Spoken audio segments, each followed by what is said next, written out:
Buonasera e benvenuti al TG Sicilia, vediamo subito il sommario di oggi. Fontanarossa, continuano i disagi dopo l'incendio in aeroporto. Adesso si teme anche per la stagione turistica, tra prenotazioni annullate e turisti spazientiti. Gli operatori fanno i conti del fatturato in calo. Blackout elettrico a Catania, senza luce e acqua a diverse zone, cittadini esasperati, danni alle attività commerciali. Sidra, la società idrica della città, assicura che la sospensione di energia elettrica si è risolta, ma sono ancora possibili nuovi ammanchi di acqua e turnazioni della distribuzione. Cresce la tensione a Lampedusa tra continui sbarchi, l'hotspot stracolmo e la fuga di giovani migranti dal centro di prima accoglienza. Intanto il prefetto di Agrigento annuncia la realizzazione di un nuovo hotspot a Porta Empedocli.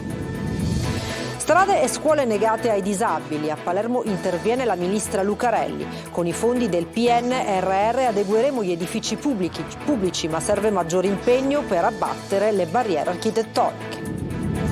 Messina, città di Antonello, rende omaggio al celebre pittore del Quattrocento. Il comune ne fa il simbolo della città e punta sulla cultura per valorizzare la promozione turistica sullo stretto. E poi il calcio, da domani per il Catania scatta il ritiro di Zafferana. Ci saranno tutti i nuovi acquisti, compresi Bocic e Zammarini, e caccia alla punta.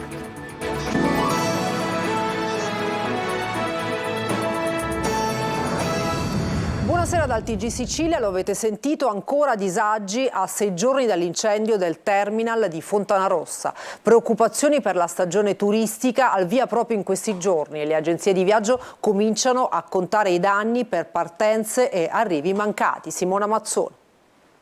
Sarebbe dovuto essere il weekend del grande esodo da e per la Sicilia, ma l'incendio che ha compromesso l'aeroporto Fontanarossa, oltre ad aver provocato gravi disagi ai passeggeri, ha paralizzato la stagione turistica. E i danni economici per il turismo sono incalcolabili se si guarda anche alle prenotazioni che si stanno perdendo. Molti turisti che magari dovrebbero venire in Sicilia stanno decidendo di andare su altre destinazioni che magari gli danno la certezza dell'orario di partenza, dell'orario di arrivo e tutto il resto. In questi giorni di fuoco, non solo per il caldo, all'aeroporto di Catania i passeggeri lamentano scarsa informazione da parte delle compagnie e totale assenza di dialogo con la SAC. Poi c'è la guerra tra gli aeroporti dell'isola e la preoccupazione di chi i biglietti li ha prenotati online. Ci siamo trovati anche a dover dare supporto a tantissime persone che, anziché scegliere il canale tradizionale dell'agenzia di viaggi, hanno preferito prenotare online, ma ovviamente online poi li sbatti, cioè con chi parli. Mentre nel Terminal A sono in corso le operazioni di pulizia e bonifica, davanti il Terminal C si sta ultimando la messa in funzione di una tensostruttura per aumentare il numero di movimenti aerei dello scalo, che al momento sono 4 l'ora. Valutazioni sono in corso anche sull'utilizzo dell'ex aerostazione Morandi e resta aperto il piano B, la pista di Sigonella. E se lo scorso anno nella grande estate siciliana si è registrato un segno positivo nelle strutture ricettive dell'isola, con circa 5 milioni di arrivi e in totale 14 milioni e 700 mila presenze, si fa sempre più lontana l'ipotesi che la stagione 2023 possa decollare.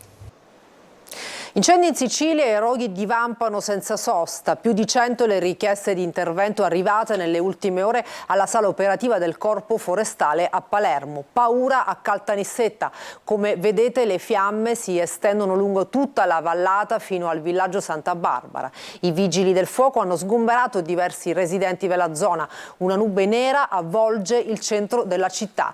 Altre squadre sono impegnate nelle vicinanze del lago di Serra di Falco per un altro vasto rogo. Incendi anche nel Palermitano.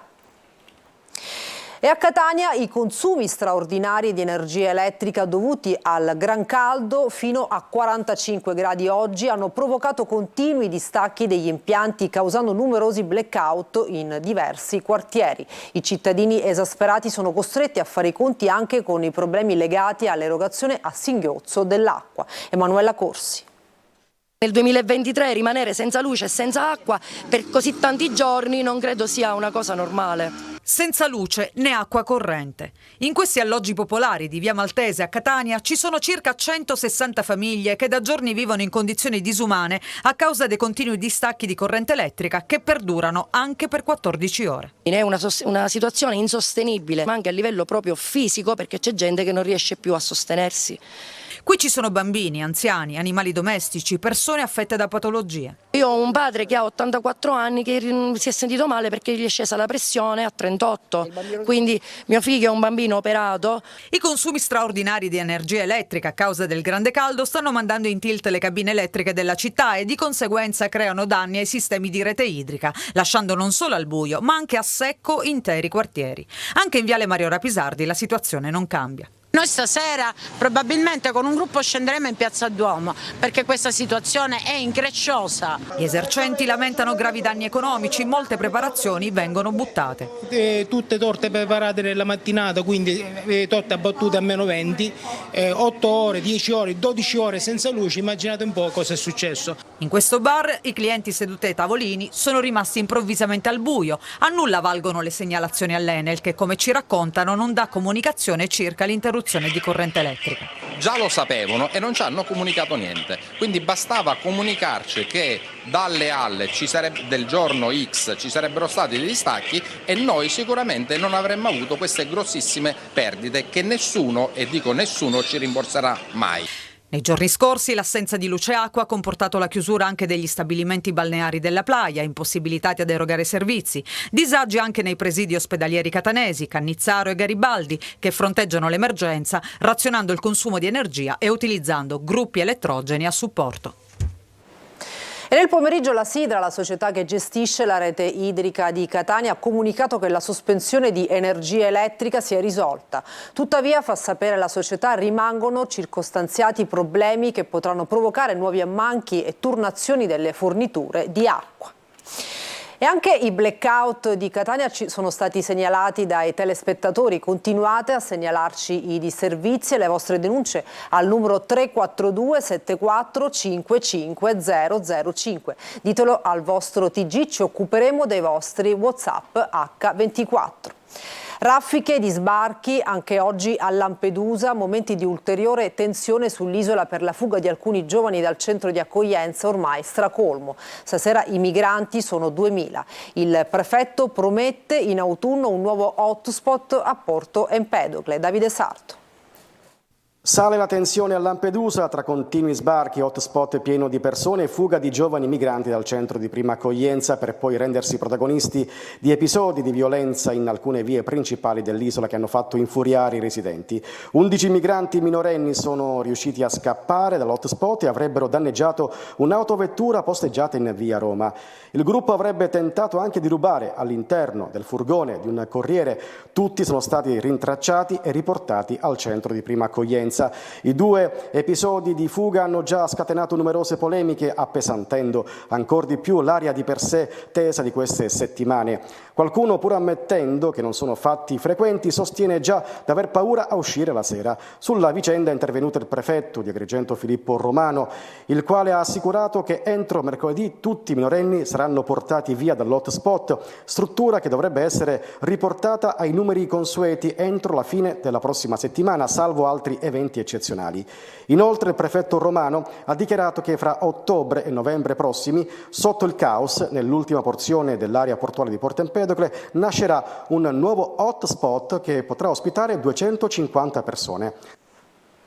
E c'è una notizia di cronaca, sono stati sottoposti a provvedimento di fermo i 15 componenti dell'equipaggio della nave madre Plutus, sbarcati nel porto di Termini Imerese e nei giorni scorsi avevano consegnato un carico di oltre 5 tonnellate di cocaina al peschereccio Ferdinando d'Aragona, dal quale già erano stati fermati 5 componenti.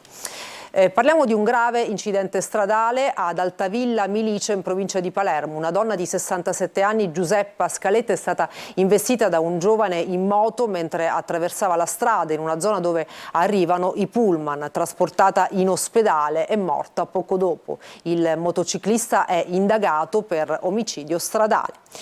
E cambiamo argomento, dalle strade alle scuole che spesso non sono adatte ai soggetti con disabilità. Ha parlato anche di questo la ministra Locatelli oggi a Palermo. Sentiamo.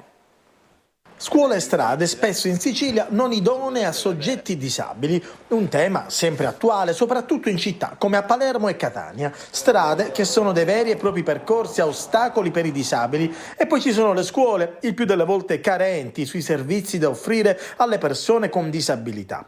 Temi che la ministra Alessandra Locatelli ho già affrontato in un incontro a Palazzo dei Normanni. Investimenti da fare, il diktat della ministra. Ci sono tanti bellissimi progetti che si possono attivare e poi ci sono delle risorse. Per esempio noi a livello nazionale destiniamo delle risorse, 12 milioni di euro, che magari non coprono totalmente le spese ma sono sicuramente una spinta, e teniamo conto che queste norme ci sono da molti anni, dall'86-89, quindi insomma stiamo parlando di adeguamenti che non devono essere fatti perché bisogna adeguarsi, ma perché adesso bisogna pensare che tutto quello che si fa lo si deve fare per tutti, che si tratti di una strada, di un palazzo, di un evento, di una festa, qualsiasi cosa. E poi ci sono le scuole siciliane, i parametri spesso non sono compatibili con le necessità delle persone affette da disabilità. Sicuramente c'è da fare un investimento concreto, ma il governo lo sta facendo anche grazie al PNRR, insomma ci sono delle opportunità, però io penso che la cosa che si può fare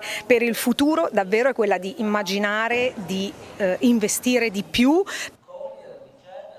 A Mazzarino, nel Nisseno, i carabinieri hanno scoperto un camion intento a scaricare rifiuti in un'area di 1500 metri quadri. L'uomo alla guida del mezzo, accortosi di essere stato scoperto, ha tentato di fuggire, come vedete nelle immagini, ma è stato seguito dai carabinieri con l'ausilio di un elicottero e successivamente bloccato dai colleghi allertati a terra. L'area e il mezzo utilizzato per il trasporto dei rifiuti sono stati sequestrati. Il proprietario del sito, un operaio 53enne, e il conducente del mezzo, un 36enne, sono stati deferiti alla procura di Gela per smaltimento illecito di rifiuti e realizzazione di discarica abusiva. Non solo città della musica, dello sport, degli eventi, Messina diventa la città di Antonello, un brand, un marchio che lega la città al suo artista più importante, Francesco Triolo. Messina diventa città di Antonello, un logo, un brand per accompagnare la promozione turistica del capoluogo dello Stretto. L'idea è nata nei mesi scorsi ed è stata sviluppata dall'assessore Enzo Caruso, ovvero rendere Messina una città identificabile anche per la sua offerta culturale. E quale migliore veicolatore poteva esserci se non l'artista più legato al nome della città? Io ritengo che il turismo debba avere delle solide basi culturali. E questa città nel tempo è andata alla ricerca di una propria identità che penso che sia arrivato il momento si vada a focalizzare proprio su uno dei personaggi più importanti a cui questa città ha dato i natali, che è proprio Antonello da Messina, riconosciuto a livello universale. Il logo che rappresenterà Messina, scelto tra decine di proposte arrivate, è stato realizzato dalla messinese Sofia De Grazia, che ha rielaborato il polittico di San Gregorio, opera presente al Museo di Messina. Ma non è solo un investimento grafico, perché il Comune ha recuperato i fondi per realizzare nel quartiere di nascita dell'artista, proprio alle spalle dell'attuale museo regionale, un luogo identitario di Antonello, attorno al quale costruire un percorso che possa accompagnare i turisti nella visita di Messina con gli occhi di Antonello. Un luogo fisico che serve a ricordare e anche a riscoprire Antonello da Messina, che è un artista internazionale che proprio a Messina ha visto la sua grande attività e la sua identità. E nell'ambito della veicolazione del brand Messina legato ad Antonello c'è anche il dolce, le berrette rosse di Antonello. Lo ha ideato il maestro pasticcere Lillo Freni ed il primo ad assaggiarlo è stato proprio il sindaco Basile.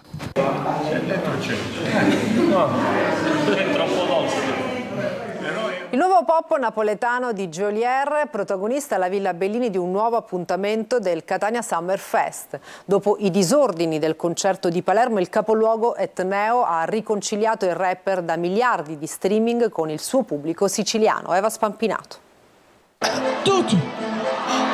Il calore di Catania ha riscattato l'invasione di palco palermitana che costrinse un paio di giorni fa il rapper Geolier ad interrompere il concerto ai cantieri culturali della Zisa. Nessun disordine per fortuna ieri alla Villa Bellini, ma tantissimo entusiasmo e il tutto esaurito per il rappresentante del neopop partenopeo che piace tanto alla generazione Z. se a scendere che mascolo pure con fierro mano. Capace se si fa essere umano pure sul squalo. Geolier è il rapper preferito dei preferiti rapper dei ragazzi, che sgomitano per accaparrarsi una sua strofa. Da Gue a Sfere Basta, da Noi Narcos a Luché, da Ernia a Lazza, passando per i produttori seriali di Tormentoni, Takagi e Chetra. Il parere positivo della scena musicale sulle qualità liriche e umane di questo 23enne dal flow proteiforme è praticamente unanime. Ad oggi Geolier è una delle punte di diamante del rap game italiano. Pensa a quando mi prestato un orologio e sono che non scordo, ha già fatto andessi soldi, fomento prodotto interno lordo. Una breve pausa, tra poco gli aggiornamenti sul calcio, non mancate.